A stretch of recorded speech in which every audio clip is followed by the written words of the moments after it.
Salam alaikum, Azul, bonsoir. Tebboune est donc revenu dans les mêmes conditions d'opacité que d'habitude. On ne sait rien de ce retour. On ne sait pas si Tebboune est rentré en catastrophe pour tenter de rallier le peu de chefs militaires qui ne cherchent pas à l'évacuer, ni si c'est juste pour signer la loi de finances et la promulgation de leur nouvelle constitution, ou pour on ne sait quelle autre obscure raison.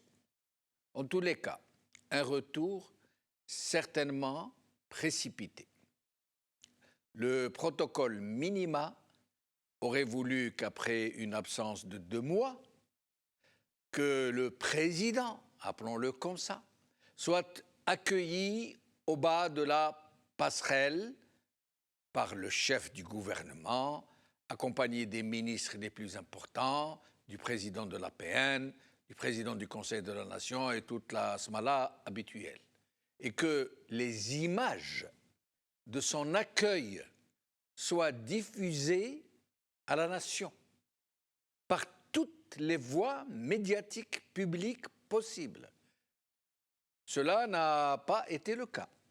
Son avion n'a pas atterri à l'aéroport civil d'Alger, où il aurait dû transiter par le salon d'honneur pour être filmé par la presse. Il a atterri en catimini, quasiment en secret, sur l'aéroport militaire de Boufarik. Et personne n'a pu le filmer, n'a pu prendre des images de lui depuis le bas de la passerelle, comme de coutume dans ce genre de situation. Cela aurait pu rassurer un tant soit peu les Algériens et couper court aux rumeurs du pire. La question est pourquoi avoir opté pour un tel escamotage?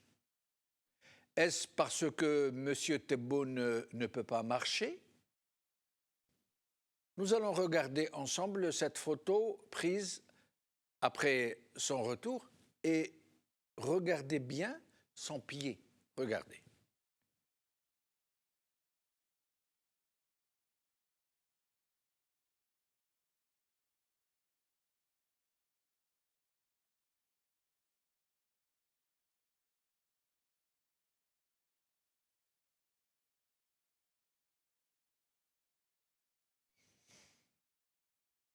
Une question se pose en effet.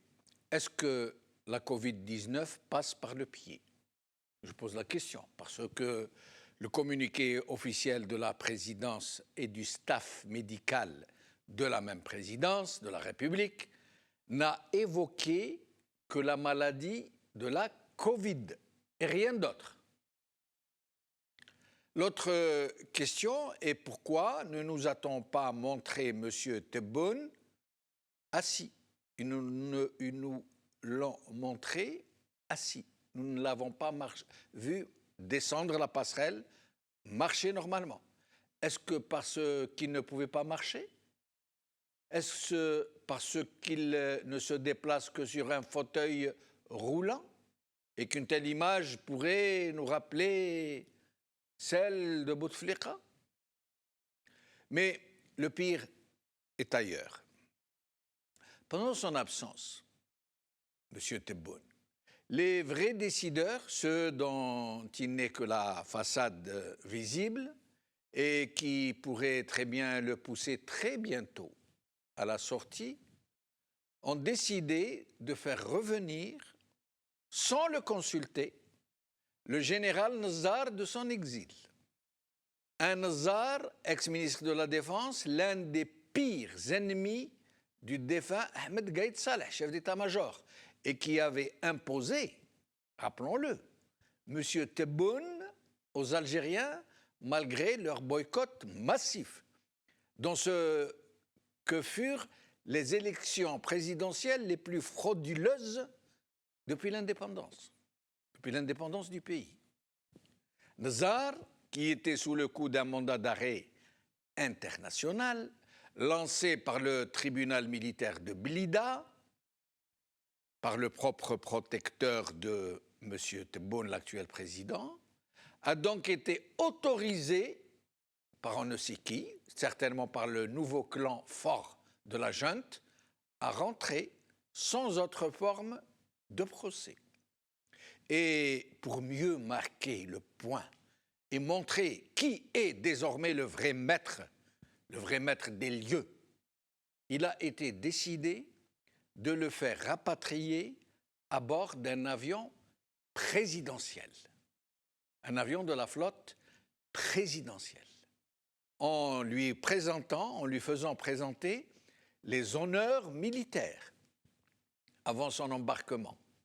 Encore plus outrancier et on ne peut plus provocateur, le général Nazar a décidé de se faire prendre en photo au bas de la passerelle de l'avion présidentiel, photo qui montre le personnel de bord en grand uniforme en train de le saluer militairement.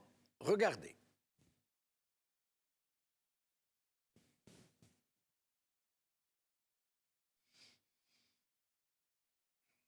Monsieur Tebboune est donc revenu. Dans quelles conditions? Mais écoutez ce qu'il nous dit de son interminable exil. Écoutez-le.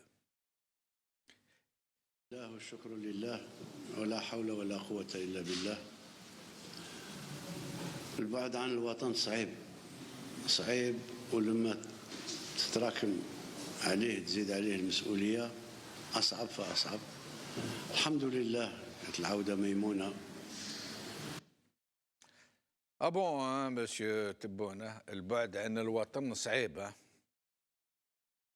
Vous qui étiez soigné par les meilleurs médecins du monde, vous qui vous trouviez dans l'un des meilleurs hôpitaux du monde, vous qui êtes allé vous reposer dans une villégiature de grand luxe, entouré de votre famille et d'une foule de domestiques et de commis en tout genre. Ah bon, hein?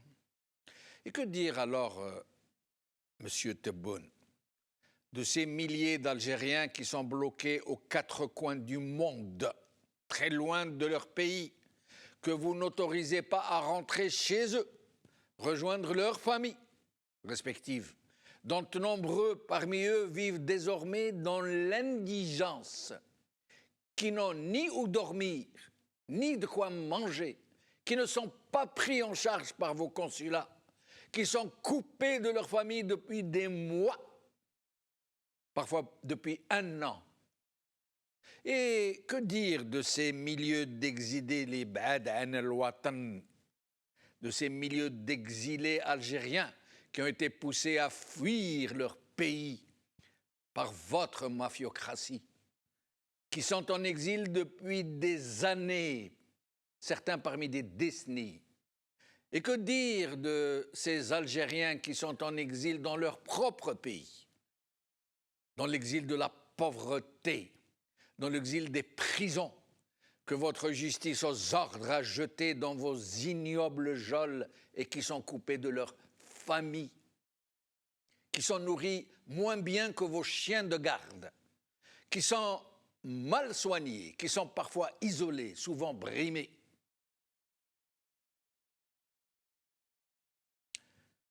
Mais il y a pire, il y a pire. Oui, le pire est ce que vous allez entendre maintenant, mes chers amis, et que je vais vous faire écouter 2 fois, parce que vous allez avoir du mal à croire vos propres oreilles. Parce que nous pensions qu'il y a des choses qui ne se disent pas, qui ne se disent jamais, même si elles sont vraies, parce qu'elles font tomber les masques. Et cette fois-ci, M.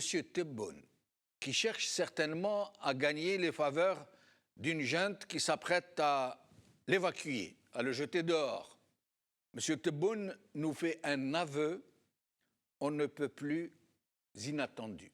Écoutez-le et écoutez-le bien. Écoutez. الدولة راها في في مساعدتهم صباح مساء وعلى رأسها الجيش الوطني الشعبي سليل جيش تحرير. On va le réécouter. الدولة راها في مساعدتهم صباح مساء وعلى رأسها الجيش الوطني الشعبي سليل جيش تحرير. Vous avez bien entendu. Je vous rassure, vous avez bien entendu. M. Tebboune nous dit que l'armée est à la tête de l'État. Il n'y a pas longtemps, il nous disait comme si l'armée était une entité à part, ou le Jish ou le Doula une entité à part. Là, non, c'est plus à part. El Jish à la race Doula. El Jish qui est censé être sous les ordres des représentants du peuple, ça veut dire Doula, qui est soumis au peuple, l'armée qui est une institution soumise aux responsables, aux représentants du peuple. Eh bien, qu'est-ce que nous dit M. Tebboune maintenant? Clairement, d'ailleurs, nous allons encore les réécouter. Que El Jish à la ra's Doula. On va le réécouter, s'il vous plaît, Abdallah. الدولة راها في مساعدتهم صباح مساء وعلى رأسها الجيش الوطني الشعبي سليل جيش تحرير. الدولة على رأس الجيش الدولة وعلى رأسها الجيش. Et c'est le Zama président de la République, le président de la République lui-même qui nous le dit. L'armée est à la tête de l'État. L'armée est à la tête de l'État. Nous le savions déjà, bien sûr. Oh, combien nous le savions. Et il n'y a personne dans notre pays qui ne le sait déjà, mais dit comme ça. Par ce président qui a été lui-même installé dans ses fonctions par cette même armée, contre la volonté du peuple. Ça sonne un peu fort, il faut l'avouer. Ça sonne même comme une provocation pire que celle du retour de Nazar. Et c'est un peu comme si c'était la surenchère des provocations.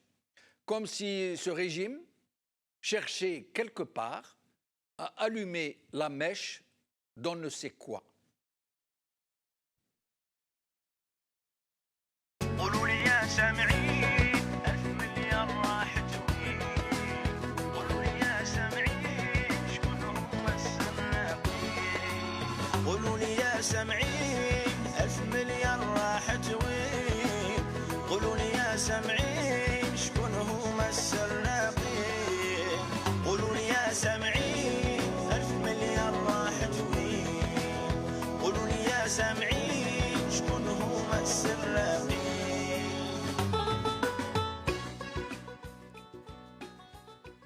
Algérie, l'heure des bilans, deuxième partie, et pour en parler, j'ai le plaisir de recevoir ici sur le plateau Wahab Hamidi, consultant financier, militant politique. Wahab, merci d'être avec nous. Bonsoir Jamal, merci pour l'invitation. Merci. Nous allons être bientôt rejoints par Yasmina Karima Benini, journaliste, qui sera bientôt avec nous. Au téléphone ou en Skype, depuis Bjaya, nous avons le professeur Mahrez Bouiche, enseignant universitaire, militant des droits de l'homme. Mahrez, merci d'être avec nous. Merci Jamal, bonsoir Azoul, bonsoir Jamal, bonsoir à vos invités, bonsoir aux téléspectateurs qui suivent l'émission, que ce soit en Algérie ou ailleurs, et merci encore une deuxième fois pour l'invitation. Merci. Maître Belkacem Naït Saleh, avocat, militant des droits de l'homme. Belkacem Naït Saleh, merci d'être avec nous, merci d'avoir accepté notre invitation. Merci à vous et merci à vos invités ainsi qu'à vos téléspectateurs. Merci. Alors, avant de commencer, nous allons regarder une image du journal L'Expression pour montrer combien les journaux usent de ces méthodes subliminales pour suggérer des choses qui ne sont pas. Tebboune regagne le pays et vous voyez là Tebboune debout. Or, ce n'est pas une photo de la réalité, c'est une ancienne photo, parce que dans la réalité, personne ne l'a vu debout Tebboune. Voilà. Wahab Hamidi, avant d'en arriver à cette histoire de Tebboune et du reste, nous voudrions avoir comment dire, une sorte de bilan, une sorte de ce qui s'est passé pendant toute cette année en termes financiers et économiques, où en est la situation économique du pays, qu'est-ce qui s'est passé de notable, et d'abord, est-ce qu'il s'est passé quelque chose de notable, etc. En quoi vous pourriez nous éclairer si nous pouvions commencer par la situation économique d'une manière générale, avec quelques indicateurs? Oui, Jamal. Donc, peut-être, si vous m'auriez posé cette question il y a un an pour faire peut-être le même exercice du bilan 2019, Oui. ou il y a 2 ans, ou il y a 3 ans, on aurait peut-être dit la même chose par rapport à la situation économique algérienne. Donc, par rapport à la structure de l'économie algérienne. On voit que... Rien n'a changé? Abstraction faite de 2020, les indicateurs sont tous au rouge, peut-être aggravés par la situation, par la crise de la pandémie, qui est à la base une crise sanitaire, mais automatiquement, il a des conséquences économiques. Oui. Donc, cette crise de 2020, elle a juste aggravé une situation qui était déjà fragile. Donc, conjoncturellement, il a aggravé une situation qui était des équilibres macroéconomiques de l'économie algérienne, ils étaient déjà fragiles à la base. Oui. Donc la pandémie est arrivée, il y a eu une gestion approximative par les autorités algériennes sur le volet économique, puisqu'on se focalise sur cette partie économique.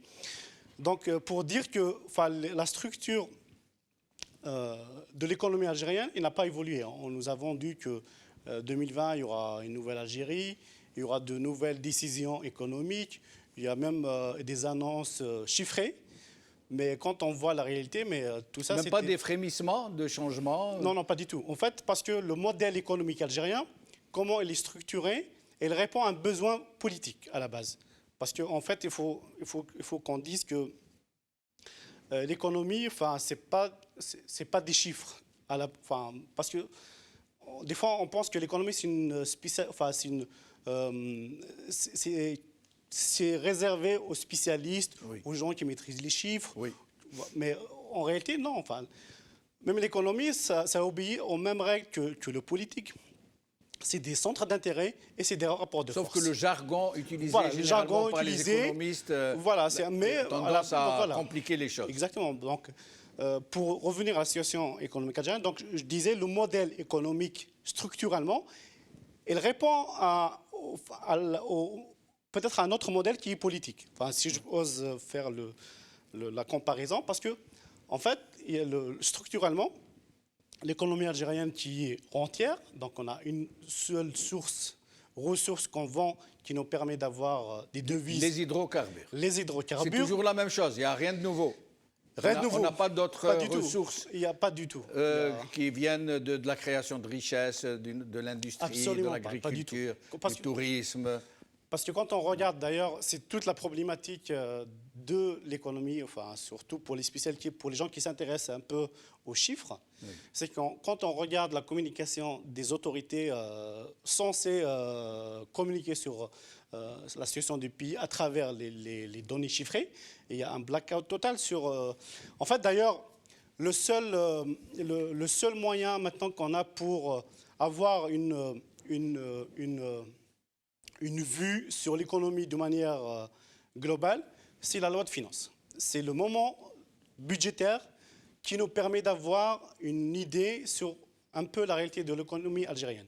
Après, on peut suivre certains indicateurs qui sont donnés par l'ONS, mais qui sont complètement décalés dans le temps, parce qu'on communique sur sur une situation, mais 9 mois, 8 mois, 10 mois après, alors qu'on sait bien que le temps économique... C'est pas du tout. Il faut être très réactif. Il faut que les gens communiquent pour ajuster la stratégie ou ajuster la politique pour les chefs d'entreprise. Rajouter ce qu'il faut rajouter, voilà, retrancher ce qu'il faut retrancher. Et quand on regarde, voilà, par exemple, la Banque d'Algérie qui gère la monnaie nationale, depuis juin 2019, on n'a aucun chiffre. D'ailleurs, même plus. Il Et sur communique les plus. réserves de change, est-ce qu'ils communiquent? En fait, la seule communication officielle qu'on a eue sur les réserves de change, ce n'était pas venu par la Banque d'Algérie, mais par le biais du projet de la loi de finances 2021. Qui nous apprend que... Voilà, qui nous apprend que les réserves de change, approximativement, à fin 2020, donc décembre 2020, on serait approximativement dans les 46 milliards de dollars de réserves de change. Mais alors, une question. Oui. Moi, j'essaie d'aller plus Oui, simple. oui. Sachant que les ressources hydrocarbures, les recettes des ressources hydrocarbures ont très fortement baissé cette année. Oui. De combien? Pour cette année, on table sur... 40% de moins, je crois. 40% de moins. Donc, en chiffres, c'est 20 milliards de dollars, 22 milliards de Et dollars. où est-ce qu'on est allé chercher la différence pour combler la le différence, déficit? le déficit, il est toujours comblé par les réserves de change qu'on a cumulées. Oui. C'est ce qui a fait baisser les oui, taux de il faut change. savoir qu'avant 2014, on est arrivé à 200 milliards de réserves de dollars de réserves de change. C'est extraordinaire. Ça a fondu en peau de chagrin, vraiment. Exactement. Ouais. Pourquoi ça a fondu au peau de chagrin, comme vous le dites? Parce que le modèle économique algérien, il est structuré à ce que le politique, par exemple, quand on parle des transferts sociaux, en fait, l'Algérie, par rapport au budget de l'État, il y a 13 milliards de dollars qui sont annuellement dépensés pour les transferts sociaux. Les transferts sociaux, c'est-à-dire tout ce qui est subventions alimentaires, la santé, l'habitat, les pensions des moudjahidines, certaines aides sociales. L'habitat, tout ça, c'est financé par l'État, qui représente 13 milliards de dollars. Mais quand on fait une lecture, économiquement, on peut dire oui, c'est un État qui redistribue la richesse, c'est bien. Oui. Mais quand on fait une vraie lecture dans le fond et on donne une analyse politique, mais cette redistribution, c'est juste pour absorber la colère. C'est acheter la paix sociale. C'est ce qu'on appelle autrement la paix sociale. Oui. Donc ce modèle économique basé sur... C'est incroyable. D'un côté, ce régime achète la paix sociale avec les gens pour leur donner à manger. Achète, mais grâce aux exportations des hydrocarbures. Bien sûr, grâce on mange notre blé en herbe. On est en train de les acheter avec l'argent de leurs enfants. Voilà. Mais de l'autre côté, ils achètent aussi la paix sociale avec les chefs de l'armée en leur permettant d'acheter en milliards de dollars pour se sucrer en commission sur les achats d'armement. C'est incroyable. Oui, quand on fait une analyse sur le budget de l'État algérien, en faisant une répartition sur les grandes missions de l'État, peu importe dans le monde, peu importe le régime politique, peu importe le modèle économique, un État, il a des fonctions régaliennes ou des fonctions... à la base, l'État, c'est quoi? C'est le développement, ce qu'on appelle le développement. Il y a 4 grandes activités de l'État. Il y a le développement humain, c'est-à-dire la formation, l'éducation, la santé. Oui. Après, il y a les missions de régulation à travers la police, la sécurité, la défense. Oui.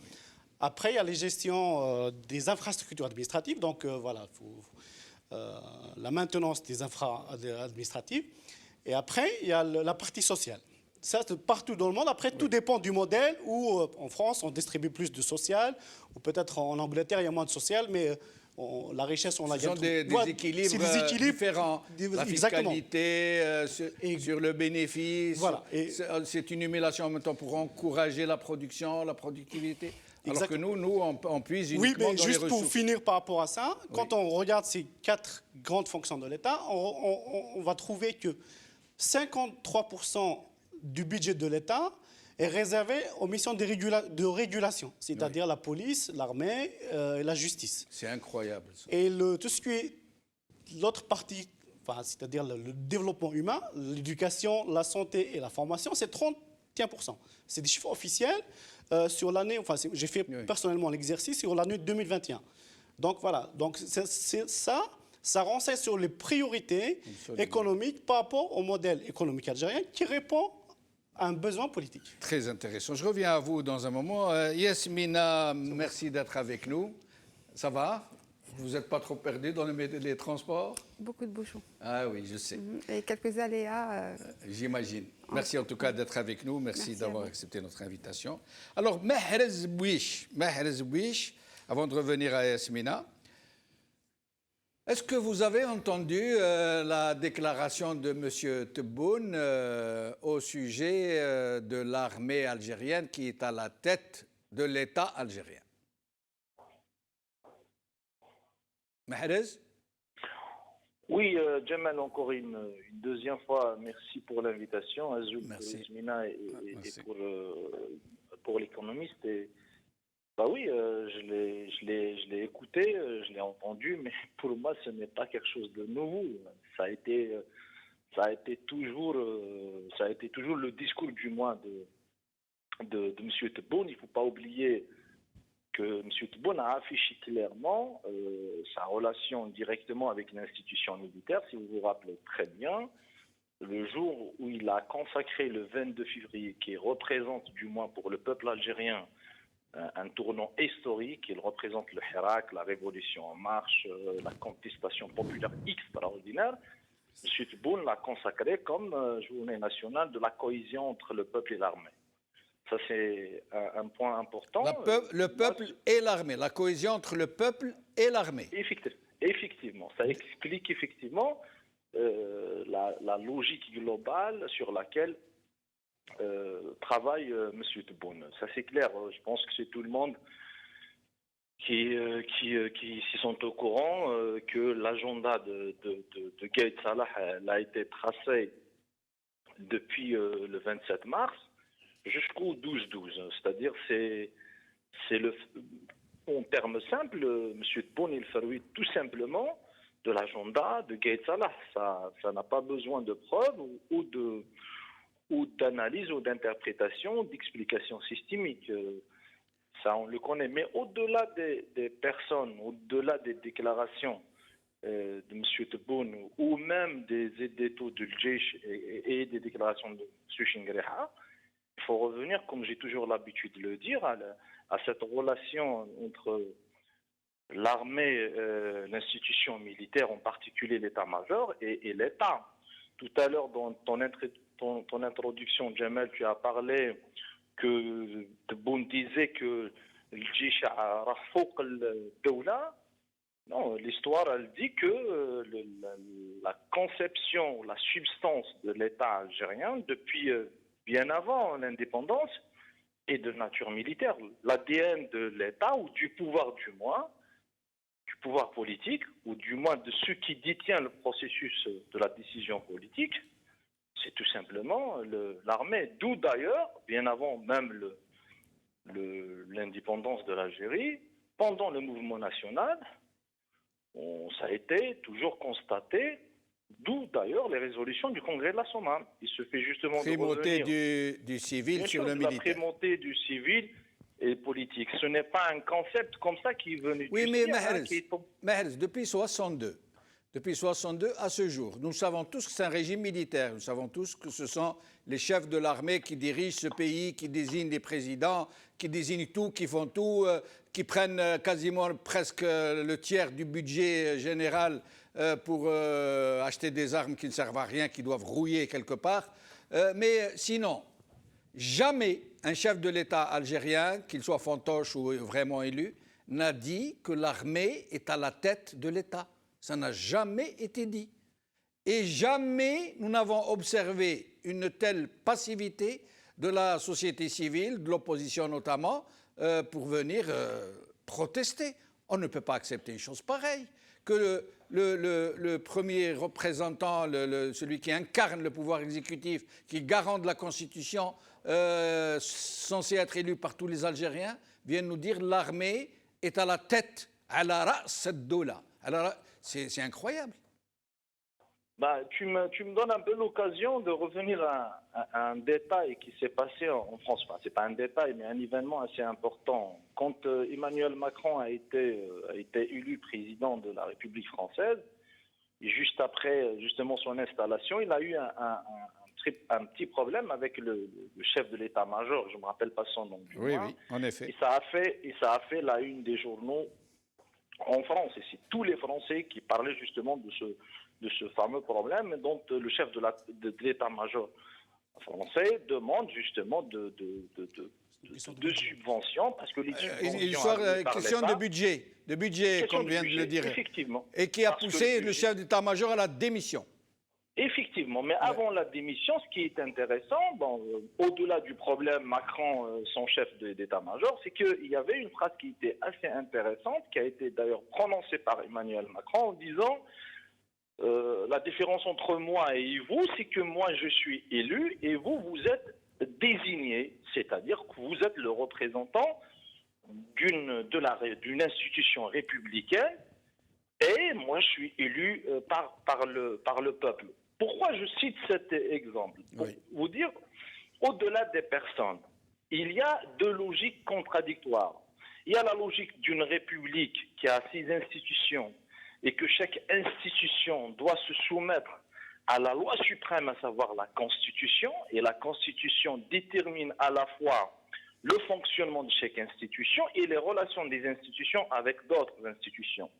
Il y a des États avec un E minuscule, c'est-à-dire qu'il y a toujours des lobbies, des cartels qui déterminent à la fois la désignation des présidents, les relations entre les institutions, etc. C'est très important de revenir sur ce point. Pourquoi? Parce que le problème historique que vit l'Algérie, ou la panne historique que vit l'Algérie depuis 1956 à nos jours, c'est que ce qui détient le processus de la décision politique, ce n'est pas le peuple. D'ailleurs, dans l'un des articles publiés par la revue Le Jish, disait sur les élections du 12-12 que le peuple va choisir son président, ce qui n'a pas été le cas. C'est pour vous dire effectivement que c'est une explication claire que depuis 1962, c'est l'institution militaire qui détermine justement et le processus électoral et les personnes désignées. Il suffit justement de revenir aux déclarations des uns et des autres sur la venue d'Abdelaziz Bouteflika en 99, sur la venue de Zaroual qui est un général, sur le fameux débat au sein du comité central du FLN juste après le décès de Wari Boumediene. En 62, on sait pertinemment comment l'armée des frontières. C'est très important de revenir à ces points. On sait pertinemment aussi comment Boumediene est devenu chef de l'État et président de la République après un coup d'État. C'est très important de revenir. Pourquoi? Parce qu'il est important aujourd'hui de voir ce que le Hirak a démontré. Le Hirak du 22 février, il a, pour la première fois dans l'histoire de l'Algérie, où le peuple l'a dit clairement, que ceux qui ont géré le pays depuis 1962 doivent ne plus désigner les présidents et ils n'ont absolument aucun droit de gérer le pays et que c'est le peuple, à travers bien sûr ses revendications ou à travers sa volonté, qui va être justement le ciment avec lequel la République... Et je reviens à vous dans un moment, Mahrez. Belkacem Naïd Saleh, sur cette très étrange déclaration de M. Tebboune, dont nous savons qu'il se sent menacé, qu'il est peut-être sous le coup d'une éjection à l'ombre de l'article 102 pour empêchement. Et donc, on dirait qu'il cherche à se gagner les faveurs de l'armée, mais au point de dire publiquement que l'armée est à la tête de l'État, de le dire publiquement, et nous l'avons entendu au moins 3 fois aujourd'hui. Quel est votre point de vue, quel est votre sentiment sur cette déclaration? Moi, je vais être honnête avec vous et je vais nuancer. Quand on traduit, on dit que traduire, c'est trahir. Quand on traduit ce qu'il a dit en langue arabe, moi, personnellement, j'ai compris qu'il voulait dire en premier lieu. L'armée est en première ligne. En premier lieu, l'armée est là pour aider d'une manière ou d'une autre ces sinistrés, ceux qui vivent des moments difficiles suite à des intempéries. Mais ça ne veut pas dire grand-chose. Mais même dans ce cas, même si c'était le cas, c'est juste pour vous démontrer que ce n'est pas le cas. Il aurait dit à la limite الدولة الجزائرية وعلى رأسها الأطباء على رأسها المستشفيات. C'est pas le cas. Lui, il a dit الدولة الجزائرية ولا على رأسها الجيش الوطني الشعبي سليف الجيش التحرير الوطني. Mais enfin, vous êtes libre de faire cette lecture, bien sûr. Mais c'est la réalité. Il faut pas nier l'existence. Il n'y a qu'une seule institution en Algérie, c'est l'institution militaire. En dehors de ça, tout n'est que mensonge, tout n'est que, comment dirais-je, tout n'est que abstraction. La réalité, le président Tebboune ne dit pas autre chose que les Algériens savent. On le sait depuis 62 jusqu'à ce jour.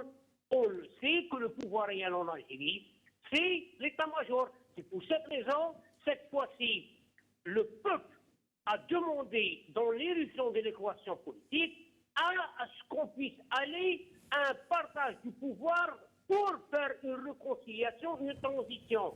Nous ne pouvons pas gérer un État sans qu'il y ait une institution garante. En dehors de l'institution militaire qui est garante, rien, il n'y a pas d'institution. Le pays vit une situation surréaliste. Ne faisons pas la fine bouche. C'est toujours, ça a été toujours depuis 5 juillet 62 à ce jour, c'est l'état-major. Oui, oui, mais ça c'est la réalité. C'est la réalité, Belkacem Naïf Saleh. Tout le monde le sait, tous les Algériens savent que l'armée est à la tête du régime, que c'est la junte plutôt, pour ne pas dire l'armée, c'est les chefs de l'armée qui ont la réalité du pouvoir, nous le savons tous et nous le savons très bien. Mais ça n'a jamais été dit de façon aussi publique, quasiment à la face du monde. Ce n'est pas seulement la face des Algériens. Maintenant, tout le monde entier sait que le président algérien a dit que l'armée est à la tête de l'État algérien. Ça ne change en rien la réalité.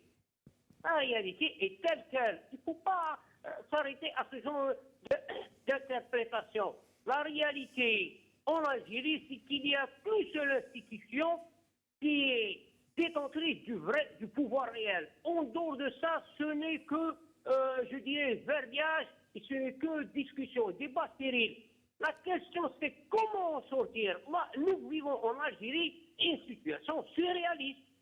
Alors, je ne vais pas m'arrêter à des interprétations, des explications ou un discours ou des expressions qui ont été dites. Moi, je dis que le pays vit une situation surréaliste alors qu'il y a une crise profonde.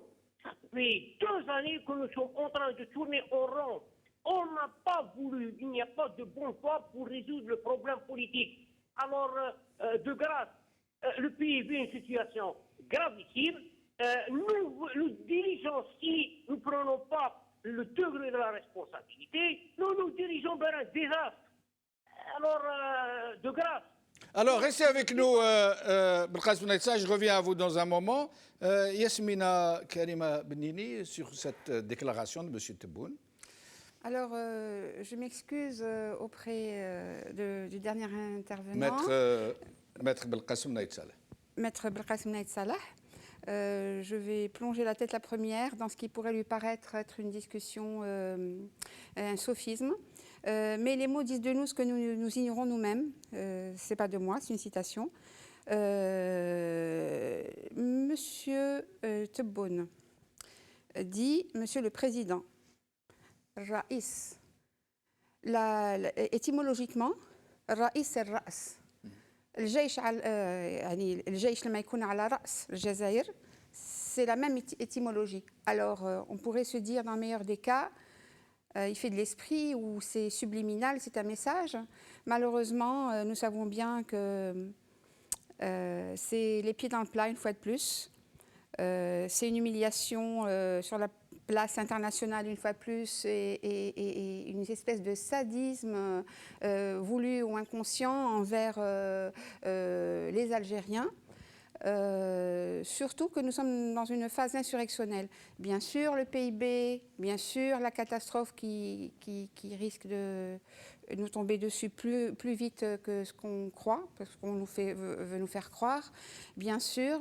Et c'est d'ailleurs, tous les Algériens, comme vous le disiez tous ici, sont au courant que nous vivons sous le règne militaire depuis le début. Mais ce n'est pas une raison pour continuer, ce n'est pas une raison pour baisser les bras, ou ce n'est pas une raison pour en faire une tradition, voilà, une empreinte, un ADN algérien. Peut-être qu'il avait exprès, pour... on sait aujourd'hui qu'il a peut-être lancé un appel au secours à monsieur Macron, lequel Macron a répondu qu'il le soutenait, qu'il admirait son courage, parce qu'à ce moment-là, M. Tebboune avait appris que les chefs de l'armée voulaient l'éjecter. La preuve, c'est qu'après, M. Nazar est rentré. Sinon, il n'aurait Peut-être qu'il est en train de vouloir démasquer l'armée, les chefs de l'armée comme étant les vrais maîtres du pouvoir en Algérie. Il a fait exprès, après tout. Quand, après le quatrième mandat de Bouteflika, il avait parlé publiquement, sous les youyous, les applaudissements, avec une si grande difficulté à s'exprimer, si vous revoyez ça, je peux vous affirmer qu'il y a eu au moins quatre mots dont on peut dire qu'ils étaient des lapsus ou alors des appels au secours. Je suis très vigilante et je mets cette possibilité-là. Lesquels de ces mots je ne m'en souviens pas, j'avais fait un post à ce sujet, mais il y a eu au moins 4 mots minimum où on aurait pu penser que c'était une difficulté d'élocution, mais à bien y réfléchir, lorsque je les ai retournés dans tous les sens, c'était des choses, des mots qui voulaient dire le contraire. Oui, exprimer quelque chose d'un refoulé. Oui, voilà. Et d'ailleurs, j'étais très triste à cette époque-là parce que nous en avions tellement marre d'être dirigés par M. Grabataire, mais en même temps, j'avais l'impression qu'il était là contre son gré en écoutant ces paroles-là. Mais je n'en fais pas une évidence au sens anglo-saxon, une preuve. Je veux simplement dire que j'envisage cette possibilité. On doit pouvoir analyser avec ces possibilités-là. On doit ouvrir le champ des possibles. Pareil pour M. Tebboune aujourd'hui. Et comme je vous le disais, je ne lui prête pas un esprit extraordinaire, comme j'ai pu le dire ici. On est plutôt dans une médiocratie.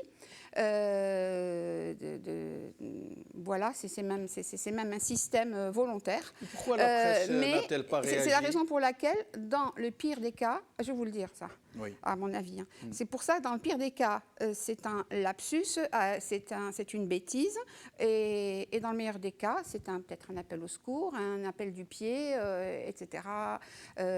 Envers Macron, je n'en sais rien. Peut-être envers les Algériens, tout simplement. Mais en tous les cas, c'est vrai que c'était chaud patate pour lui. Les Algériens ne l'ont pas élu. Pourquoi est-ce qu'ils les appelaient? Oui. Non, moi, je lui accorde aucun crédit. Vous voyez, j'ai des difficultés à dire Monsieur le Président, parce que j'aurais eu beaucoup de plaisir à faire. La presse, pourquoi n'a-t-elle pas réagi? Pas seulement la presse, les commentateurs, la société, sur les réseaux, etc.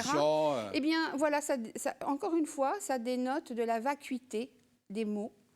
Aujourd'hui, on nous a tellement habitués aux balivernes, on nous a tellement habitués à des propos comme ça empoulés et creux de la part de ces messieurs, justement, que ce n'est pas possible, on n'écoute plus, on entend, ce sont des sons, puisque ce n'est du sens aujourd'hui. Voilà pourquoi plus personne ne réagit, voilà pourquoi tout le monde est léthargique, c'est la désespérance générale, surtout en l'absence de ce qui a été l'oxygène des Algériens, en tous les cas en grande partie, le Hirak.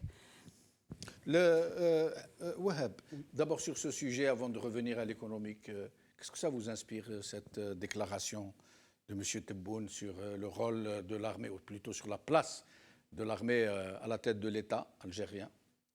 Il ne fait que dire ce qu'on sait tous. Donc, même si, comme l'a dit ma camarade, peut-être ça aurait pu être un lapsus, mais bon, c'est un lapsus révélateur, mais voilà, peut-être inconsciemment. Mais c'est le chef de l'État, le fait qu'ils le disent. Ils le disent, donc ils le pensent inconsciemment. Parce que jusqu'à maintenant, l'armée a toujours dit non, nous ne faisons. M. Chengreh l'a dit il n'y a pas longtemps.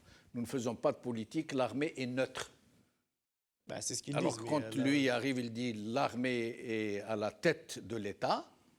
Peut-être il pense. Même s'il parle, même si, comme le dit Belkacem Naïd Saleh, même s'il pense à la lutte contre la Covid ou ce qui. Mais ça ne se dit pas, ça. L'armée est à la tête de l'État. Oui, l'armée, c'est une institution. C'est une institution au service de l'État. Ça ne peut jamais être à la tête de l'État. Alors, pour ce qui est sur le plan économique, de la prise en charge de la lutte contre le Covid. Oui.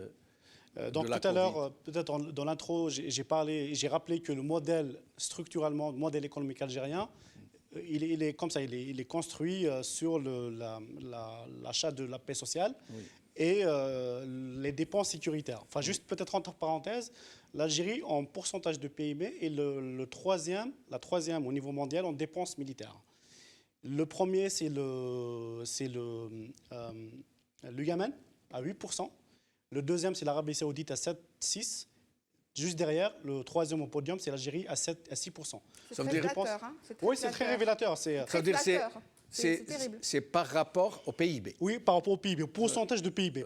C'est-à-dire que chacun dépense en fonction de sa richesse. Exactement. Et il essaie de ne pas dépasser un certain taux. Or, l'armée algérienne, troisième au niveau mondial, comparé au budget PIB, de l'État, proportionnellement au PIB. Au PIB, voilà. Et où est la Corée dans tout ça? Enfin, moi, je donne les gens qui nous écoutent. Les chiffres sont disponibles sur le site de CIPRI. Enfin, CIPRI, c'est une ONG suédoise qui suit les dépenses au niveau mondial. C'est la référence. C'est incroyable. Et c'est pire que l'histoire du cadre qui a fait sortir de leur les Algériens. C'était juste pour rappeler par rapport au modèle économique algérien. Ça, c'est la structure du modèle économique algérien. Donc, soit on change de modèle politique, donc qui aura des conséquences sur le modèle économique, soit on reste dans ce modèle où l'État n'a pas beaucoup de marge par rapport aux dépenses. Donc tout à l'heure, j'ai parlé juste par rapport à ce modèle économique. Là, on revient par rapport à 2020, parce que c'est faire le bilan de 2020, et on le sait, comme vous le dites, par rapport à la gestion de la Covid. Et donc ça révèle complètement c'est un peu le non-sérieux, je vais dire, j'assume mon propos, de la gestion de l'État par rapport aux affaires, les affaires publiques en général. La Covid, tout le monde en parlait à partir de décembre, janvier, ça a commencé vraiment à devenir une vraie crise. En février, tout le monde, on a commencé à se préparer parce que la crise s'était installée. En mois de mars, on était rentré vraiment dans la crise avec les confinements un peu partout dans le monde et l'espace aérien qui a été coupé et tout. Mais dans le reste du monde, on a adopté, parce qu'il y a eu des conséquences directes parce que à la base c'est une crise sanitaire, mais les conséquences directes sur l'économique, partout dans le monde, on a adopté des lois de finances complémentaires. C'était une réaction rapide. Oui. Il y a eu au mois de mars, mois d'avril. Tous les pays sérieux ont adopté des lois de finances à temps. Pour se redéployer. Voilà. En France, par exemple, on a instauré le chômage partiel. Il y a eu des aides pour les entreprises. On parle parce qu'on est en France, donc on a vu comment ça a été géré la crise. En Algérie, on a annoncé des mesures, mais la loi de finances a été adoptée en juin. En juin, donc on sait, la loi, donc pour avoir l'entrée en vigueur de la loi, c'était en juillet. Donc on a eu ce gap de retard déjà par rapport à la gestion de la crise. Après, donc, en mois d'août, on nous a annoncé un plan de relance économique. Je me rappelle très bien, il y a eu une grande messe qui a été organisée au Palais des Nations, au Club des Pins. On nous a annoncé un plan de relance économique, mais jusqu'à maintenant, on n'a rien vu venir. On n'a rien vu venir. Rien. On a oublié son plan de relance. Donc, alors qu'au mois d'août, les autres pays ont commencé à penser à la gestion de la deuxième vague. On laisse venir donc la loi de finances complémentaire. Il y a eu des annonces. Je me rappelle très bien, Tebboune a dit oui, on va faire des coupes budgétaires, on va réduire les dépenses. Mais quand on a vu la loi de finances, on a vu qu'il n'avait pas de marge. Il n'y avait pas de marge pour faire des coupures budgétaires parce qu'on ne peut pas. Soit on continue, on creuse le déficit, soit si on coupe réellement, il y aura peut-être des conséquences sociales et de la rue ou dans la rue seront catastrophiques pour le régime. Donc, pour maintenir cette paix, pour ce rachat de la paix sociale, on continue à dépenser. Donc, quand on voit le budget 2021 qui a été adopté, d'ailleurs, Tebboune est rentré spécialement pour ça, pour signer la loi de finances, on en parle très peu, mais pour moi, c'est le point essentiel quand on regarde vraiment dans le budget. En fait, on voit que la dette publique interne algérienne explose. En fait, ça a commencé en 2014. En fait, j'explique pour les gens qui nous écoutent, c'est quoi une dette interne. On a un budget. Chaque année, l'État vote un budget. On a des dépenses, on a des recettes. On va dire 5 dépenses, 8 recettes, quand on a la différence, c'est le déficit. Oui. Et ce déficit, il est supporté par l'État. Oui. C'est le Trésor. Oui. Mais il y a une spécificité par rapport à l'Algérie, c'est que l'État, en plus du déficit, en fait, la dette, c'est le stock des déficits. Chaque année, on a un déficit qui se cumule, ça devient un stock, et ce stock, ça fait la dette publique. Oui. Par rapport à la spécificité de l'État algérien, c'est qu'il y a cette différence de budget entre les recettes et les dépenses qui constitue le déficit, mais en plus, l'État algérien prend en charge un autre déficit qui est très important, on en parle très peu, c'est le déficit de la CNR, la Caisse nationale de retraite. Et qui est Oui, très difficile. Très déficitaire, qui fait 800 millions de dollars annuellement de déficit. Oui. Parce que les gens... Les gens qui sont en retraite sont beaucoup plus nombreux que les gens pas qui que, travaillent. mais les gens qui travaillent l'informel et qu'on ne finance pas. Il n'y a pas de cotisation qui viennent compenser. Donc voilà, donc chaque année... Il y a une pompe qui aspire, voilà, il n'y a pas de pompe qui injecte. Donc l'État éponge le déficit, finance la CNR, et en plus, elle finance la dette des entreprises publiques. Parce qu'il y a des entreprises publiques, il y a les qui sont déficitaires. Déficit. Voilà, déficitaires. Ouais. Donc c'est l'État qui prend en charge à travers le rachat des crédits bancaires. Ouais. Et d'autres dépenses aussi, c'est ce qu'on appelle les subventions non budgétisées. En fait, chaque année, il y a des subventions qui sont déjà identifiées dans le budget. Oui. Par exemple, les subventions pour le lait, la semoule et la farine, oui. Ça, ils font partie du budget. Mais les subventions sur les hydrocarbures, oui. Il faut savoir que l'Algérie, Naftal, quand il fait la distribution d'essence et de gasoil, oui. Elle est subventionnée par l'État. Parce qu'elle achète plus cher qu'elle ne vend. Donc voilà. Donc oui. Naftal, quand elle achète chez Sonatrach, oui. Elle vend à perte. Oui. Donc Sonatrach, elle a perte, mais à la fin, elle prend le bilan et il le donne à l'État. Et c'est l'État qui paye la différence. Exactement. Pareil pour Sonangaz. Oui. Sonangaz aussi, quand il y a cette différence, surtout l'électricité dans les hauts plateaux, dans le sud, cette différence, Sonangaz dit à l'État, à un moment, il faut payer. Donc ça, c'est un autre déficit c'est d'autres dépenses qui sont supportées par l'État qui aggravent la dette de l'État. Donc là, on arrive, c'est des chiffres officiels, fin 2020, oui.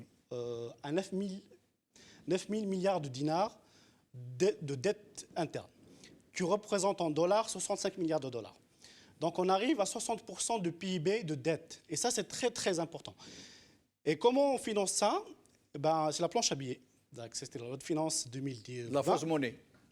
Voilà, c'est la monnaie créée. Oui. Parce que normalement, la monnaie se crée sur la base de la production. Créer des masses monétaires voilà. Qui n'ont pas de répondant en valeur réelle. Donc là, en 2020, je vais finir sur ça, en fait, parce qu'il y a eu un amendement de la loi sur l'ordonnance 2003 sur la monnaie et le crédit qui permettait à la Banque centrale de créer de la monnaie. Oui. Donc il lui a donné 5 ans de marge. Donc on arrive à 2022, donc on n'a plus. Donc maintenant, les autorités, le ministre des Finances ne répond pas comment ils envisagent à réduire ce déficit hormis la montée des prix du pétrole. D'ailleurs, c'est la seule possibilité. D'ailleurs, quand on regarde, cette information est très importante. Oui. On table sur 2019, 2020, on finit sur moins de 5% de croissance. On a fait moins de 5. Moins 5. Moins 5. On table sur 2020 de 4% de croissance. C'est comme si on dit, donc on va rattraper 8 points de pourcentage. C'est comme si on dit que 2020, on va produire 20 milliards de plus. Comme ça. Comme ça. Mais hors la montée des prix du pétrole, on ne voit pas comment ils vont y arriver. Donc tout ça... Une question. Pour ce qui est de...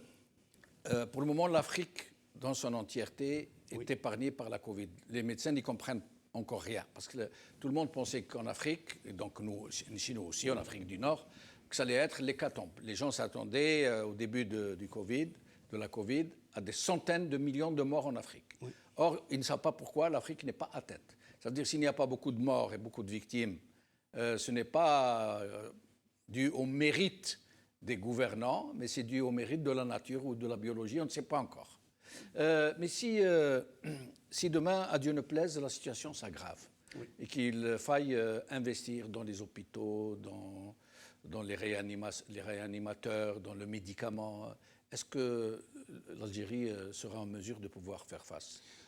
On a encore un an de marge. Réserve de change. Oui, on a encore un an de marge et là on arrive on a 46 milliards de dollars. Donc on peut, enfin si, mais il n'y a pas de volonté, hein, il n'y a pas de volonté, il n'y a pas de cap aussi. D'ailleurs, on ne sait pas où on va, donc à part annoncer des chiffres, mais on ne sait pas vraiment le modèle économique. On dit oui, on veut réduire, on veut sortir des hydrocarbures comme première ressource, mais comment faire? Mais on ne peut pas sortir du jour au lendemain. On ne peut pas sortir. On n'a pas, mais on ne sait pas. On n'a pas. C'est une politique à long terme. C'est même pas à moyen terme. Oui, les solutions existent. Oui. Les solutions existent, c'est de vraiment changer ce modèle que je disais au départ. Voilà, réduire les dépenses sécuritaires, changer, enfin réduire peut-être, revoir le modèle de redistribution. Mais ça, on ne veut pas parce qu'il faut changer le modèle politique. J'aurais une autre question pour vous tout à l'heure. Si le pétrole se maintient à ce niveau, si la crise sanitaire se maintient à ce niveau, qu'est-ce que ça va être pour l'Algérie en matière de réserve? Oui. Réserve de change et de ressources hydrocarbures. Est-ce que ça va suffire? Ça va suffire jusqu'à quand? Okay. Alors, Mahrez Bouich, d'abord, un commentaire avant que je ne vous pose une question en particulier.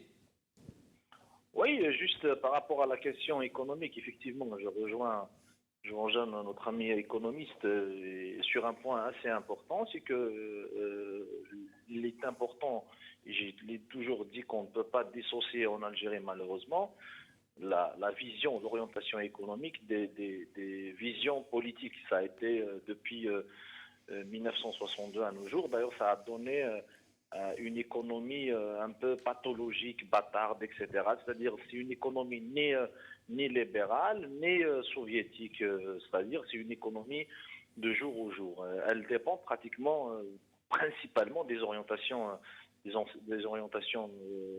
politiques. Tous les économistes, les spécialistes disent qu'il est temps d'y aller à la diversification économique et de mettre fin justement à cette dépendance de l'économie nationale aux hydrocarbures par des réformes structurelles, mais les réformes structurelles dépendent aussi des réformes politiques et le pouvoir refuse les deux à la fois. Oui. Mais sinon, Mahrez, que vous inspire ce retour un peu étrange de M. Tebboune? On ne nous le montre pas en train de descendre la passerelle. Et puis, il y a des journaux qui le montrent debout, alors qu'on ne l'a pas vu debout. On le voit assis. Puis, il y a une photo de son pied qui semble en très mauvais état. Et on ne nous a pas parlé de ce problème de pied. Qu'est-ce qui se passe? Pourquoi cette opacité? On dirait Bouteflika saison 2.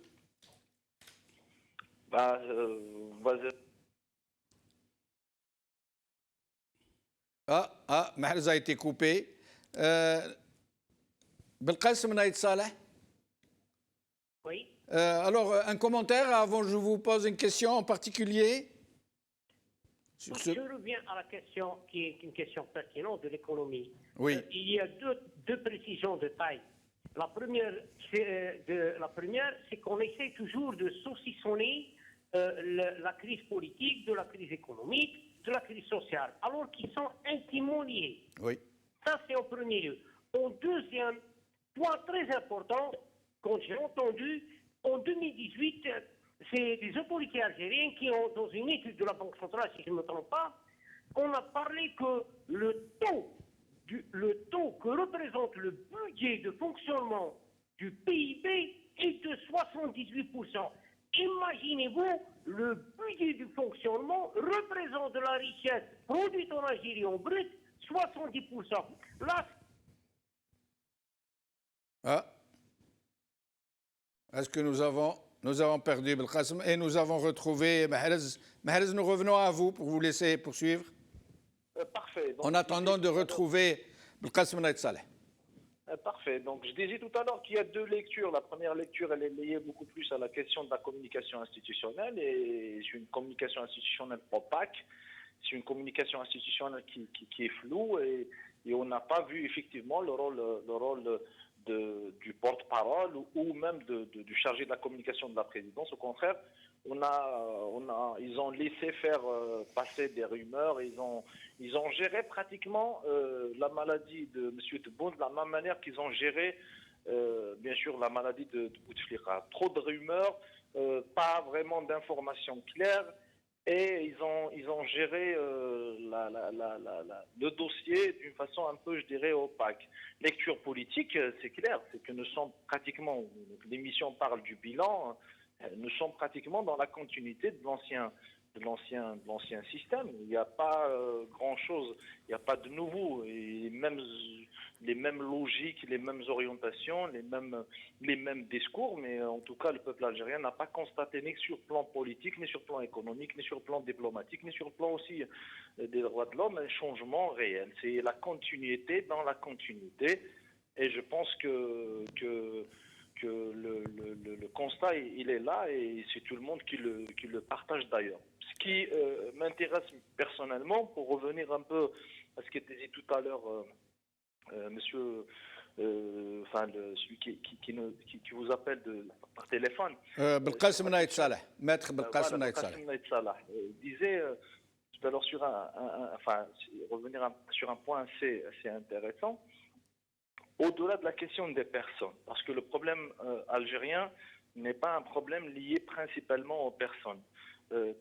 Yahya, il est parti, mais la loi de finances 2021, c'est pratiquement la même logique. Si on ne sait pas que Yahya est en présent, on va dire que c'est lui qui l'a fait, hein, c'est lui qui l'a élaboré, avec la même philosophie d'austérité, etc. Bouteflika, il est parti, mais c'est pratiquement les mêmes pratiques, ou au pire, Gaïd Salah et Matt, mais c'est presque la même logique. Donc le problème de l'Algérie n'est pas lié essentiellement aux personnes qui composent le système, mais il est lié essentiellement à la question de la nature du système lui-même. D'où d'ailleurs la revendication du peuple algérien d'y aller à une nouvelle république, un véritable changement réel et profond et radical et pacifique. Donc ce qui fait, effectivement, tout à l'heure, il parlait de la question de l'institution militaire, elle est forte, c'est clair. Qu'est-ce qui a fait que l'institution militaire est très forte? C'est le processus justement du pays depuis 1962 qui a fait que l'institution militaire, elle est très très forte. C'est clair, elle détermine le processus politique, c'est clair, mais il pose la question pertinente, est-ce que l'institution militaire, elle peut être la garante? Justement, c'est la question la plus pertinente.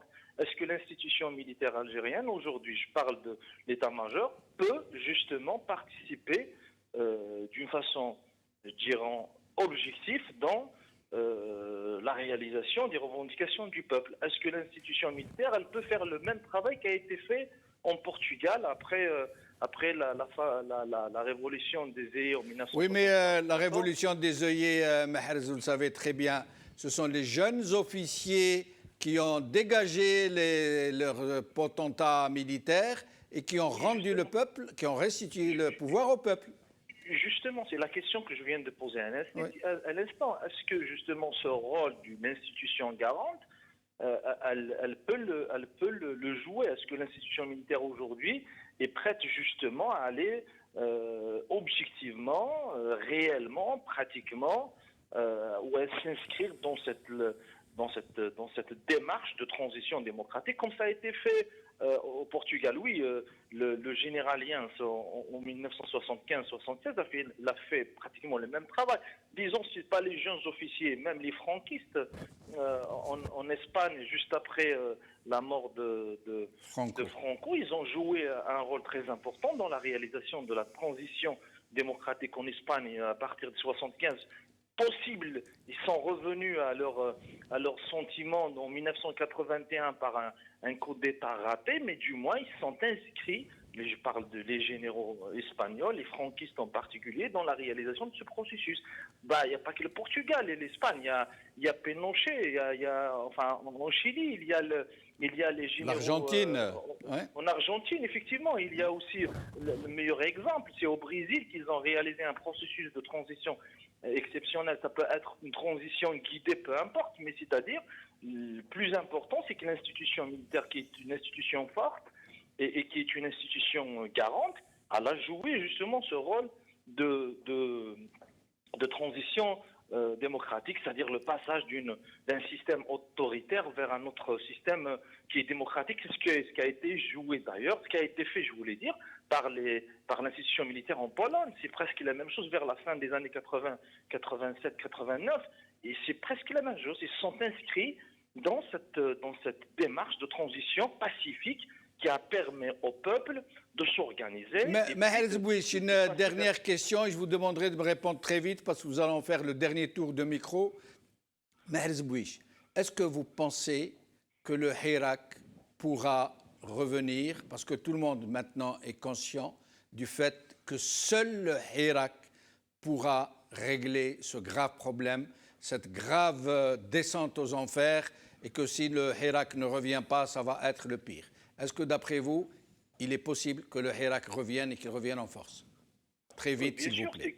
C'est clair, brièvement, c'est que si les décideurs, si le régime en place ne prend pas en considération les revendications du peuple algérien, du Hirak, si le système s'entête, si le régime impose son agenda au détriment de la volonté populaire, si le régime ne rentre pas dans une logique de transition démocratique et de réalisation de toutes les revendications du peuple, ça c'est tout à fait normal que le Hirak va revenir. Parce que le Hirak, quand il est sorti le 22, il est sorti pour du moins trois revendications majeures. La première, c'est un changement radical et pacifique du système. Deux, c'est l'instauration d'une république des libertés, de démocratie, etc.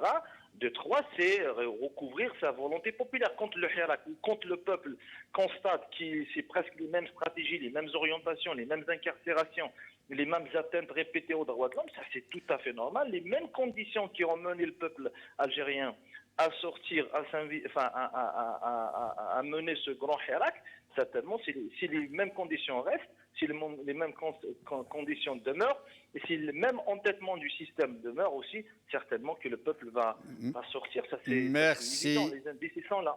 Merci, Maher Zbouich. Au plaisir de vous retrouver. Belkacem Naït Salah, assez vite, s'il vous plaît. Même question, sauf si vous voulez traiter d'un autre sujet. Est-ce que le Hirak a une chance de revenir pour sauver l'Algérie? Parce que très vraisemblablement, le pays est en réel péril. Ah, ça c'est une évidence. Je vous dirais que j'en ai l'intime conviction que le Hirak, en tant que force de pression, il va amener ceux qui prétendent d'une manière ou d'une autre vouloir neutraliser les aspirations des Algériens à se soustraire de la tutelle qui a régné depuis 58 années ou 60 ans. Alors le Hirak, c'est l'élément majeur de cette transformation. Toutefois, il faut être intelligent, il faut faire acte de pragmatique. Actuellement, vu les clivages, il faut aussi donner des garanties et comprendre les soucis. Moi, quand je parle du pouvoir réel ou de l'institution militaire, je parle de la génération post-indépendance qui est en train, d'une manière ou d'une autre, de jeter les ponts avec la société. La démarche doit être la suivante. Le Hirak doit proposer un partage du pouvoir selon la situation, ce qui est possible aujourd'hui afin d'enclencher un processus. Et par la suite viendra le moment de construire, de donner des garanties, de faire qu'il y ait des ponts de confiance. Parce que le problème essentiel, c'est qu'il n'y a pas actuellement de confiance. La confiance, elle n'existe pas entre les gouvernants et les gouvernés. L'Algérie doit primer, l'Algérie doit être au-dessus, parce que nous connaissons, et nous avons peur pour ce pays-là, parce que si il y aura, on continue dans cette voie, elle est sans issue, l'impasse est totale, alors de grâce, que les gens, que ce soit au sein de l'état-major ou les intellectuels, doivent jeter les passerelles d'un dialogue franc sincère afin de sauver ce pays d'un Merci. désastre qui est presque, je dirais, évident. Merci, Belkacem Naïtsala, au plaisir de vous retrouver. Je reviens d'abord à Yasmina Karima Benini, qui n'a pas eu suffisamment de temps de parole. Yasmina, sur cette urgence, maintenant, tout le monde est d'accord sur un point, c'est que la situation est gravissime, que tous les indicateurs sont au rouge, qu'il y a une carence absolue de ce qui est supposé être l'État, et que c'est même la porte ouverte à toutes les aventures par rapport à ce retour très étrange de Tebboune, par rapport au retour de M. Nazar malgré le mandat d'arrêt international. C'est-à-dire, il semble bien qu'il y ait du grabuge en prévision de... Clairement, c'est même une lapalissade. Et Vraiment alors s'enfoncer des portes ouvertes tellement c'est éclatant. L'Algérie est gouvernée par une nébuleuse d'intérêts. Aussi bien localement que derrière, et je sais qu'il y a les pros main extérieure et ceux qui la réfutent. Non, c'est simplement qu'il y a ces nébuleuses d'intérêt à l'intérieur et qui ont leur soutien à l'extérieur. Donc je veux dire, ce n'est pas personne n'invente le fil à couper le beurre. Il me semble que c'est une évidence. Et d'ailleurs, chacun est à sa place. Je veux dire, ces autres pays sont à leur place quand ils font pour leur propre pays ce qu'il faut en matière d'intérêt et qui se comportent, de notre point de vue, en prédateurs. Donc, bien sûr, c'est très inquiétant. Il n'y a pas d'amis en politique, il n'y a que des intérêts. Ah oui, oui, oui. Eux, ils disent c'est légitime pour nous d'invoquer une raison d'État. Nous, on se bat pour nos peuples, pas pour les vôtres. Hein, c'est une évidence. C'est la raison pour laquelle les Algériens doivent revenir sur la scène du Hirak et faire le nécessaire. Alors, je m'explique, le dégagisme, le Itnahawga, ça ne veut pas dire les fruits qui ne sont pas contaminés. Je parle bien de ceux dont il est évident qu'ils ont commis ce qu'ils ont commis. D'ailleurs, les clans, il y a des frictions comme ça, et ce sont justement les relations d'intérêt qui les font s'accepter ou jeter au feu les uns les autres. C'est la part du feu. Ils jettent ce qu'ils peuvent jeter au feu justement pour la fameuse paix sociale. Alors le retour de Tebboune, je crois que là encore, on va enfoncer les portes ouvertes en disant que déjà que pour la Constitution, il a 2 jours de retard. Hein. Ça aurait dû être le 27. Il est arrivé hier, le 29. Donc, vous savez, dans une affaire comme ça à la Cour, on vous parle... C'est assez vague, les dispositions réglementaires et législatives. On vous parle de vice de procédure, etc. Et ces choses-là, normalement, dans leur forme, on ne plaisante pas avec. Donc, déjà, de toutes les façons, on n'est pas ça près, parce que normalement, on est hors Constitution, déjà il y a longtemps. Déjà après Bouteflika, on n'est pas à ça près. On peut continuer. Hein. C'est pour ça qu'il faut que ça s'arrête. Il faut que, malgré le Covid, parce que le Covid aussi, on a remarqué une chose, les chiffres, déjà dans les démocraties, puisque la démocratie c'est une belle idée vers laquelle on veut tendre, même pour ceux qui s'autoproclament démocratie, eh bien on voit bien que dans la société civile française, par exemple, il y a à boire et à manger. C'est-à-dire qu'il y a beaucoup de suspicions, il y a ce qu'on appelle le complotisme, selon que l'on aime ou qu'on n'aime pas ce type de réflexion. En tous les cas, en Algérie, ce qu'on a constaté, c'est que quand ça arrange, les chiffres explosent. Et quand ça n'arrange pas, par exemple, dans les quelques semaines qui ont précédé cette tartufferie du référendum, autour de la Constitution. Comme par hasard, ça a baissé. Et donc, voilà, simplement... Ils manipuleraient les chiffres? Ah, mais clairement, écoute, on n'est pas à ça près. En Algérie, vraiment... ça ne serait pas étonnant, de toute façon. Oui, il ne faut pas jouer les vierges effarouchées comme ça, dire... non, mais écoutez, on a un président mal élu, on est dirigé par une junte. Ça, ce sont des détails, hein, c'est la cerise sur le gâteau, ça, c'est rien. Hein. Un ami journaliste m'a dit, comme il est impossible d'avoir des statistiques fiables en Algérie, il m'a dit, nous avons essayé de faire un recensement des décédés dans les cimetières d'Algérie et de comparer par rapport à la moyenne de l'année passée. C'est-à-dire janvier par rapport à janvier, février par rapport à février. Mais ici aussi, il y a des scandales. Hein. Ici aussi, il y a des scandales. Et ici aussi, regardez, aux États-Unis... Mais ici, on ne cache pas le nombre de morts. Il y a eu, hein, vous vous souvenez, Ça m'étonnerait beaucoup. il y a eu, pas dans des élections, enfin, si, vous savez, il y a eu ce scandale en France aussi. Mais vous voyez, aux États-Unis, eh bien, c'est un système qui n'est pas parfait, loin de là. Et vous voyez bien qu'il y a eu des... Voilà, Trump n'est pas parti comme ça. Là aussi, on a parlé de fraude, etc. Je veux dire, non, ce sont des possibilités qu'il faut quand même envisager pour ailleurs et dont on ne peut pas se détourner en Algérie. Maintenant, je vais revenir par à vous. rapport... Je vais revenir à vous. Oui, mais vous m'avez parlé du retour de Tebboune et de Rabel Zahir, puisque c'est son nom. Oui. C'est très inquiétant. Donc, il est revenu... De Nazar et de Rabel Zahir. Oui, de Nazar. Pas de Tebboune. Non, les trois. Tebboune n'est pas Rabel Zahir. Non, Ouais. loin de là, justement. Il n'est même pas Ras Zahir, vu qu'il dit lui-même que Ras Zahir, c'est l'armée. Voilà. Donc, le retour de Tebboune, il est clair que c'est une urgence. On n'a pas parlé de la loi des finances, mais également de celle pour la Constitution. Et il s'agissait d'aller soit lui emmener les documents à signer dans un lit d'hôpital, avec toute la symbolique et le refus, le rejet de la population que ça pourrait être. Et puis, donc, il y a eu une urgence. Il est revenu, il va signer, et puis ensuite, adviendra que pourra. Là, les loups sortent du bois. Hein, c'est la fin qui les sort du bois parce qu'on est sur un marché à flux tendu maintenant. C'est la pénurie pour tout. Ce qui se passe, c'est qu'on voit bien qu'on va avoir un retour de manivelle par rapport au Hirak. Vous savez, les fameuses révolutions non abouties. Alors, je vais revenir à vous pour le retour de manivelle. Oui, ça, c'est un marqueur. Le retour des généraux dans un avion présidentiel, c'est-à-dire à égalité avec M. Tebboune, c'est très inquiétant. C'est très inquiétant. On joue vraiment avec le feu et on les fait revenir alors que normalement, ils auraient dû faire au moins un petit crochet par la justice. Et c'est vraiment de la provocation. Hein. Alors, Wahab Hamidi, d'abord, j'aimerais que nous continuions un peu sur l'économique. Est-ce qu'il y aurait, comme on arrive bientôt à la fin, est-ce qu'il y aurait des chiffres à nous communiquer ou je ne sais pas, des commentaires importants sur cet exercice 2020 ?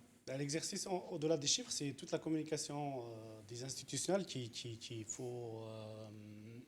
en fait, quand il n'y a pas de cap, on se permet des fois de dire le contraire en même temps. On peut dire qu'il n'y a pas de cap. Hein, oui, c'est très sûr. En fait, il n'y a pas de cap. Il n'y a pas de cap. C'est à la godille, c'est à l'aveugle. Un exemple concret, c'est la question des énergies renouvelables. La semaine passée, le gouvernement a communiqué comme quoi ce sera une priorité pour l'État algérien dans les années futures. Si on revient juste un peu en arrière, on prend l'exemple comme fil conducteur du projet Desertec. Pour les gens qui peut-être ne savent pas, le projet Desertec, c'est un projet initié dans le cadre de l'Union pour la Méditerranée. En fait, c'était pour un peu diversifier les sources énergétiques de l'Europe. Oui. C'est surtout allemand, je crois. Oui, allemand qui étaient à la base, qui sont les promoteurs. Et qui se concrétise au Maroc. Qui a eu un début de... En fait, c'est un projet qui Maroc, Tunisie, Algérie, Libye, jusqu'au pays du Golfe. C'est toute la région. Le projet de la centrale solaire au Maroc fait partie du Desertec ? Pas tout. Pas non, dans c'est à le part, cadre. c'est un projet à part. Donc, c'est un projet à part. Donc, ce projet Desertec qui devait diversifier les sources énergétiques pour l'Europe à travers le Sud. Donc, après... Je ne vais pas parler sur le projet en lui-même parce qu'il y a beaucoup de choses à dire par rapport au coût, C'est par rapport à la pifométrie. Par rapport à la communication. En fait, l'ancien ministre de l'énergie, juste avant, Attab, ou je me rappelle comment. Attab, mais Attab, je vous précise, a quand même eu le courage. Moi, je suis contre tous ceux qui acceptent d'être des ministres actuellement, mais Attab a quand même eu le courage de dire qu'en matière d'énergie, il n'y a jamais eu de stratégie. Oui, je parle pas c'est flippant aussi. Oui, mais Attab, qu'est-ce qu'il a dit sur Desertec ? Attab, il a dit en avril que l'État algérien a signé un mémorandum pour relancer le projet, parce que c'est un projet qui a été gelé. Oui. Au mois d'avril, je pense vers le 20 avril, il a dit je crois qu'il n'est plus d'actualité.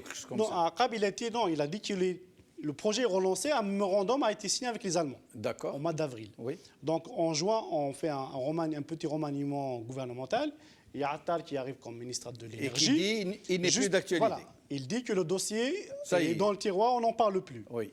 On pose la question à Chitour, L'actuel. l'actuel ministre l'énergie. des énergies renouvelables. Oui. Ils l'ont dit quoi? Enfin, je reprends ces termes. Il dit à ma grande honte, je ne sais pas. Alors, Ministre. le ministre de l'énergie Exactement. qui parle d'un tel projet, Le projet qui dit à ma grande stratégique, honte, jamais il je est ne sais pas. sincère. Il Oui. est franc. Il Il est franc. On D'accord. lui a posé la question, je pense que c'était sur TSA Direct, Hakim Alam, tu lui as posé la question, si je me rappelle bien. La vidéo, elle est disponible sur les réseaux sociaux. Ouais. Il dit à ma grande honte, je ne sais pas. Donc tout ça Bien, pour ça. dire, il n'y a pas de cap. Voilà, c'est pour un sujet stratégique qui C'est est, incroyable. qui est vraiment la première ressource de l'État algérien. En plus, Une énergie renouvelable dont on va bientôt avoir besoin, puisque nous n'allons entre même autres. pas pouvoir suffire à nos propres besoins. Donc voilà, pour répondre à votre Ouais. question sur la question, il faut savoir que l'Algérie, à partir de 2030, toute la production de pétrole, pas de gaz, hein, Oui, sera consommée localement. Donc on ne va plus on exporter va de plus pétrole. pouvoir exporter, ça dans va 10 juste ans. suffire. Ça, c'est du réel. Parce que Oui. la croissance interne, enfin, la population croît rapidement et les besoins croît avec. Donc il ne va nous rester que le gaz à exporter. Donc voilà, c'est pour vous dire, c'est toute cette problématique, il n'y a pas de cap. On ne sait pas où on va, il n'y a Petite pas de remarque. chef, il n'y a pas de pilote. Oui, petite remarque. Ce que vous dites corrobore les propos de Attal quand il dit qu'il n'y a jamais eu de stratégie. Ça Oui, il ne oui, parle pas seulement oui, d'aujourd'hui, mais de tout le passé. Et Oui, puis mais alors, il était ministre, remarquez... il était déjà Oui, oui. avant, il était ministre, donc Remarquez, il fait partie... oui, voilà, oui, tout à fait. oui, Remarquez évident. que le ministère Oui. actuel, c'est le ministère des minerais, c'est ça? De l'énergie De l'énergie et des L'énergie et minerais. des mines. Et des mines, pardon. L'énergie et des mines. Alors, soyons vigilants, ça veut dire quoi? On a tous compris que les hydrocarbures, c'était fini. En tous les cas, à l'export, comme vous le disiez, et encore si ça devait suffire localement, que c'était fini le brut, qu'il fallait Le pétrole, aller... pas le gaz. Hein. Oui, oui, Je parle qu'il fallait quand même dans le pétrochimique investir dedans et pouvoir raffiner, Oui. parce qu'on ne peut pas vendre et racheter Oui, ce oui. qu'on a vendu. Ça, c'est plus possible. Et puis, surtout, qu'il n'y avait pas que le gaz et le pétrole, qu'il y avait d'autres minerais très importants, à forte valeur ajoutée. Il y en a de toutes sortes. En Algérie, des minerais rares, sauf que le problème, c'est qu'il faut travailler pour les extraire. Ça veut C'est dire pas aussi qu'on va facile. rester dans les ressources C'est pas- naturelles. Oui, voilà, c'est ça. Oui. Ça veut C'est dire qu'on va le rester modèle. dans Non, sauf que- la rente à vie, quoi. Sauf que cela, au moins... Même le pétrole, il faut travailler pour l'extraire. Oui, mais c'est pareil. pas la pompe. Ce sont des technologies d'abord qui ne sont pas très développées chez nous, mais surtout c'est bien plus difficile à extraire que du gaz ou du pétrole, les minerais. Alors, nous allons revenir vers ce problème de Hirak. Oui. Maintenant, l'agent, les chefs militaires, eux, ils ont organisé le retour des leurs. Oui. Nazar est revenu malgré le mandat d'arrêt international. Toufiq est Juste, déjà... Monsieur Djamel, il faut Oui, préciser, oui, oui, Nazar, c'est un ancien chef d'État. Hein. Il a le titre de chef Absolument, d'État, oui. du SCE. Oui. Donc voilà, les gens l'oublient. Ancien Oui, chef oui, d'État, c'est donc il a droit à la Oh, c'est pas, présidentielle. juste parenthèse. En effet. Voilà. Alors, eux, ils ont organisé le retour de leur chef, M. Nzar, que tout le monde pensait complètement éclipsé, vidé, mis à la touche. M. Toufiq, qui à Bouchaoui et Convalescent. il semble qu'il soit revenu aux affaires. Et le Hirak, est-ce qu'il va pouvoir organiser son retour? Il faut revenir à la cause de la mise en gel du Hirak, c'était la crise sanitaire. Donc la crise sanitaire, elle est toujours là. Donc la deuxième vague est arrivée, peut-être on ne sait pas la troisième vague. Donc le retour dépend en partie de la situation sanitaire. Donc ça c'est un. Et deux, la situation politique n'a pas évolué. Enfin, il faut revenir à la genèse de février 2019. Il y avait un blocage à l'intérieur du régime. Il y avait le 5e mandat. Il y a la situation économique qui n'est pas réjouissante. Donc tous ces facteurs ont fait que les Algériens veulent le changement. Et je pense que cette volonté de changer de régime et d'aller vers autre chose, elle est toujours là. Et les facteurs La situation déclencheurs... est pire. La situation aujourd'hui, elle est pire. Oui, L'Algérie nouvelle, en fait, elle est pire que celle de Bouteflika. Ça devrait pouvoir faire revenir le Hirak, puisque le Hirak est arrivé à la rescousse d'un pays qui s'enfonçait. Aujourd'hui, le pays est en train de s'enfoncer encore plus, y compris pour des économistes comme vous qui raisonnez à travers les chiffres. la situation aujourd'hui est beaucoup plus grave qu'en 2019. Ah oui, oui, la situation est donc encore, le Hirak, et encore plus, parce que l'État algérien, vous l'avez dit, que par rapport aux réserves de change, en fait, qu'on comprend, les réserves de change servent à importer. C'est tout ce qu'on consomme et beaucoup de choses qu'on utilise dans la vie quotidienne en Algérie, pas que ce qu'on mange, même les détergents, je ne sais pas, les voitures, et tout ça, le pétrole, parce que on importe l'essence. Hein, et les fameux intrants chers à monsieur. Donc, tout ça, il nous faut des devises, parce qu'il faut des devises. Sans devise, on ne peut pas manger. On ne peut pas aller rouler, on peut en pas Chine travailler. ou en Nouvelle-Zélande acheter avec des dinars. C'est pour ça, il faut des dollars. Absolument. Il faut des dollars. Pour avoir des dollars, c'est comme une personne, enfin un État, c'est comme une personne. Donc j'ai besoin de devises, il me faut ces devises. Donc si je n'ai pas ces devises, je n'ai pas de quoi apporter. Alors, Yasmina, le mot de la fin.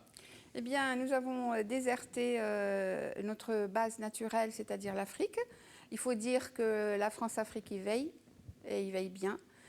Tout ce dont nous avons hérité et participé à mettre en place, ce sont tous ces dangers de toutes parts. Et c'est vraiment très, très peu réjouissant. Le Hirak. Le Hirak doit absolument revenir au plus vite. Il a été largement gâché, pas seulement par le Covid.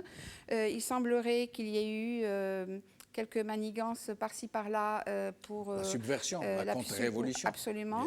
En tous les cas, à Paris, c'est très, très évident. J'espère que ce n'est pas aussi grave en Algérie. Et je pense que non. Là, la France n'est pas représentative de ce qui se passe en Algérie, c'est-à-dire la diaspora algérienne à l'étranger, fort heureusement, n'est pas à l'image de la qualité du Hirak en Algérie.